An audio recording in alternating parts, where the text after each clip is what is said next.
What if I told you that you should become a monster? Have you ever heard the saying that you should be harmless? That you should avoid causing harm, suppress your instincts, and stay in the background? Well, what if that's the wrong approach? What if instead you should become a monster? A controlled one, that is. What if the real secret is something far more powerful? In today's video, we're going to dive into an idea that can shift your entire perspective, a concept that could open your mind like never before.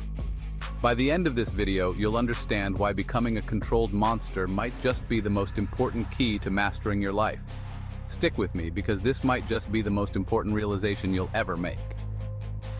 Chapter 1: You should be a monster, not harmless. We often hear that being virtuous means being harmless, but that's far from the truth. People say you shouldn't compete too hard, or you shouldn't be too assertive.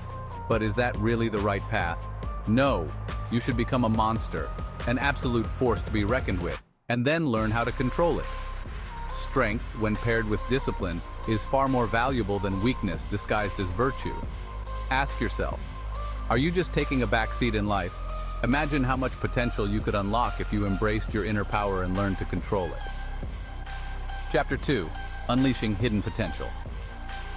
Did you know that putting yourself in new, challenging situations can unlock hidden parts of you? It's like going to the gym. When you stress your muscles, they grow stronger.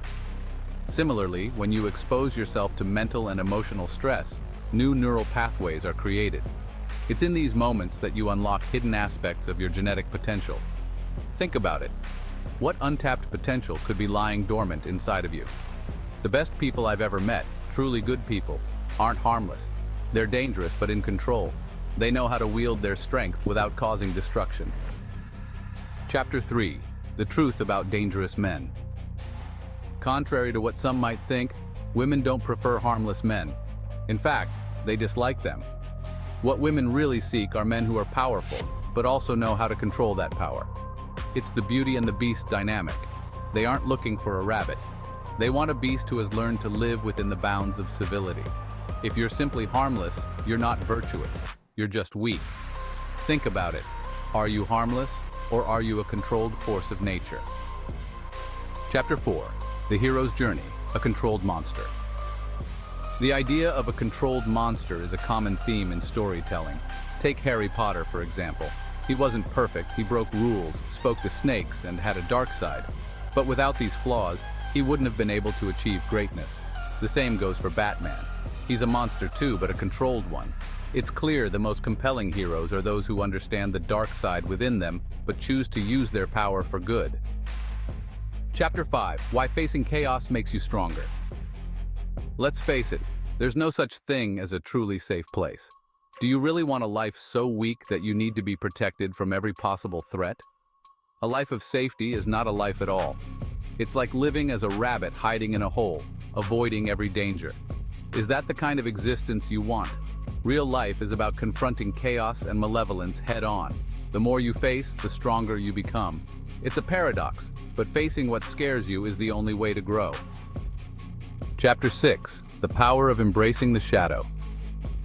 There's a part of you that's dark, capable of aggression, resentment, and even destruction. You may try to suppress it, but doing so weakens you. To become truly strong, you must integrate this darker side into your character. By opening a dialogue with this part of yourself, you gain access to an incredible source of power. It might be uncomfortable to confront, but acknowledging and mastering your darker impulses is the key to becoming someone truly formidable. Ask yourself, have you faced your own shadow, or are you running from it, afraid of the power you might uncover? Conclusion: harness the monster within. At the end of the day, a harmless person is not a good person. A good person is someone who knows they have the capacity for great harm, but chooses to control it. That's the essence of true strength. You should aim to become that kind of person. Dangerous, but disciplined. Remember, the real growth happens when you face chaos and malevolence, when you take on the unknown and conquer it. So, unleash the monster within, but always keep it under control. Now, I want to hear from you. Have you ever had to confront the darker side of yourself? How did it change you? Leave your thoughts in the comments below. And don't forget to subscribe for more insights that will help you take control of your life. Let's keep growing together.